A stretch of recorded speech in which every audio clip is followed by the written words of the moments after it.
যারা আজকে সভা টিভিতে দেখছেন, সোশ্যাল মিডিয়ায় দেখছেন, আমি সবাইকে জিজ্ঞেস করতে চাই যে 5 বছর আগে বলেছিল আচ্ছে দিন আসবে। আজকে জগন্নাথ সরকার নিজে একজন জনজাতি মূলবাসী তরুণকে নিজের পায়ে লাথি মেরে তাকে হেনস্থা করেছে, শারীরিকভাবে আক্রমণ করেছে। আমার এসটি মায়েরা ভাইয়েরা, আপনারা দেখেছেন 3 দিন আগের সেই ঘটনা। এর জবাব আগামী 13ই মে ভোট বাক্সে দেওয়া উচিত, হ্যাঁ কি না? জোরে বলুন হ্যাঁ কি না।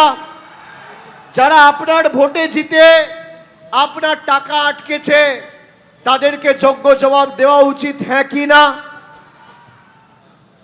100 দিনের টাকা আটকেছে আপনাদের, জবাব দেবেন তো? বাড়ির টাকা আটকেছে, জবাব দেবেন তো? রাস্তার টাকা আটকেছে, জবাব দেবেন তো? বলেছিল সিএ করব, 2019-এর আগে বলেছিল। আমি খালি একটা ছোট্ট উদাহরণ দেবো আপনাদের বোঝার জন্য। আমি যদি ভুল হই, আপনারা তৃণমূলকে ভোট দেবেন না, বিজেপিকে দিন, আমার আপত্তি নেই। কংগ্রেসকে দিন, সিপিএমকে দিন, নির্দলকে দিন, যাকে ইচ্ছা দিন।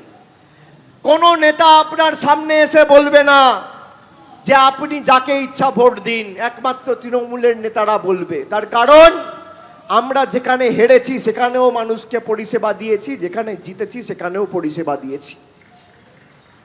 এটাই পার্থক্য। আমি খালি আপনাদের অনুরোধ করব, 13 তারিখ ভোটটা যাকে ইচ্ছা তাকে দেবেন। খালি নিজের অধিকার আর 5 বছর যে আপনার পাশে ছিল সেটা বুঝে দেবেন, সেটা মাথায় রেখে দেবেন। আচ্ছা বলুন, 2019-এর আগে প্রধানমন্ত্রী বলেছিল সব মতুয়া নমশূদ্র উদ্বাস্তু ভাইদের আমার সরকার নাগরিকত্ব দেবে। কেউ নাগরিকত্ব পেয়েছেন? আমরা প্রথম দিন থেকে বলেছিলাম সিএ জুমলা। আজকে মায়েরা বুঝছেন সিএ জুমলা? বলুন বুঝছেন কিনা? সিএ এর যে অ্যাপ্লিকেশন 5 বছর আগে সিএ রুল তৈরি করার নাম করে 5 বছর আগে পাস হওয়া বিল, তার নিয়মাবলী তৈরি হলো ইলেকশনের ঘোষণার 7 দিন আগে। মমতা ব্যানার্জি আপনাদের 2021 সালে ক্ষমতায় আসার আগে বলেছিল লক্ষ্মীর ভান্ডার দেবো, হ্যাঁ কি না? বলেছিল কি বলেনি? বলেছিল কি বলেনি? 5 বছর পরে যদি একটা ফর্ম আপনাকে বিলি করে বলতো 26-এর আগে যেই ফর্মটা ফিল আপ করুন, তারপর আপনি লক্ষ্মীর ভান্ডার পাবেন, আপনারা সেই প্রতারণায় পা দিতেন? দিতেন? দিতেন?